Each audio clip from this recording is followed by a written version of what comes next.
देखिए, जिस तरीके से मीडिया में सारी चीज़ें आई, वैसे भी हम इस केस को पहले से इसका स्टेटस रिपोर्ट अपने पास मंगा रहे थे। यहाँ के सीओ और एसपी, इन सभी सीओ साहब से और एसएचओ से मेरी बात हो रही थी।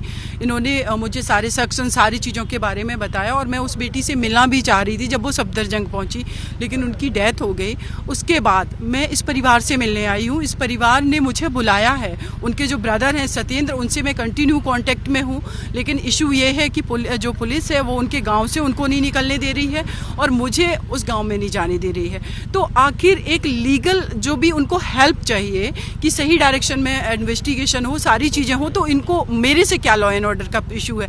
लॉ एंड ऑर्डर का तो इशू तब और क्रिएट होता जा रहा है जब आप लोगों को नहीं मिलने दे रहे हैं, लोगों में एग्रेशन आ रहा है। अगर आप किसी ऐसे व्यक्ति को मिलने दें जो उनकी लीगल हेल्प करना चाह रहा है, उनकी बेटी की जस्टिस के लिए फाइट करना चाह रहा है, तो शायद लोगों में गुस्सा कम होगा। तो इट मीन्स कि आप खुद एग्रेशन बढ़वाने का काम कर रहे हैं। तो भाई ने आपको कांटेक्ट किया था? यस, उनके ब्रदर जो हैं सत्येंद्र, एक्चुअली मैंने सीओ साहब से नंबर लिया था जब ये क्राइम हुआ, क्योंकि बहुत लोग हैं जिनके पास मेरा नंबर नहीं है, लेकिन मैं चाहती हूँ कि उन लोगों को, मैं चाहे दिल्ली में बैठी हूँ, फ़ोन पर या कैसे भी करके मैं सपोर्ट करती रहती हूँ। मेरे पास बहुत सारे उत्तर प्रदेश के केसेस हैं, इवन कि ऑल ओवर इंडिया से केसेस आ रहे हैं जिसमें मैं नहीं जा पाती हूँ, जहाँ उनको मैं फ़ोन पे लीगल एडवाइस देती हूँ। वैसे ही इस परिवार से कांटेक्ट किया जी। इसमें इनका केस आपको भी पता है, जब भी कोई इस तरीके का क्राइम होता है तो उसमें एक गवर्नमेंट लॉयर तो गवर्नमेंट की तरफ से रहते ही हैं, एपीपी या एडीपीओ रहते हैं, साथ में एज ए प्राइवेट काउंसिल उनके परिवार की तरफ से मैं खड़ी होना चाहती हूँ, जो उनके ब्रदर भी चाहते हैं, जिनसे मेरी कंटिन्यू बात हो रही है,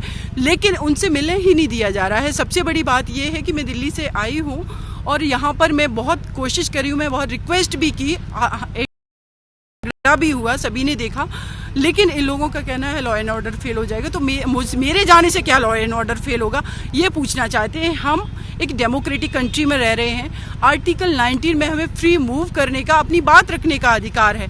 और अगर जो भी सीआरपीसी के प्रोविजन है कि आप कर्फ्यू लगाना, लॉ एंड ऑर्डर फेल होना, तो एक से ज़्यादा 4 पर्सन अगर एक जगह पर हो रहे हैं, एकत्रित हो रहे हैं, तो वो वहाँ लॉ एंड ऑर्डर फेल होता। एक इंडिविजुअल, एक लेडी से के जाने से उस गांव में कैसे प्रॉब्लम हो जाएगी।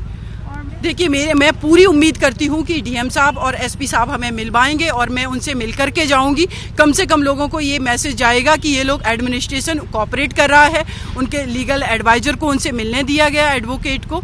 तो निश्चित रूप से इन्होंने आश्वासन दिया, मैं इंतजार कर रही हूँ, मैं अभी नहीं जा रही हूँ, मैं यहीं हूँ। जी, हमारी डीएम साहब से बात हुई है, एसपी साहब से बात हुई है, फ़ोन पर आईजी साहब से हमारी बात हुई है। उन तीनों लोगों ने मुझे आश्वासन दिया है।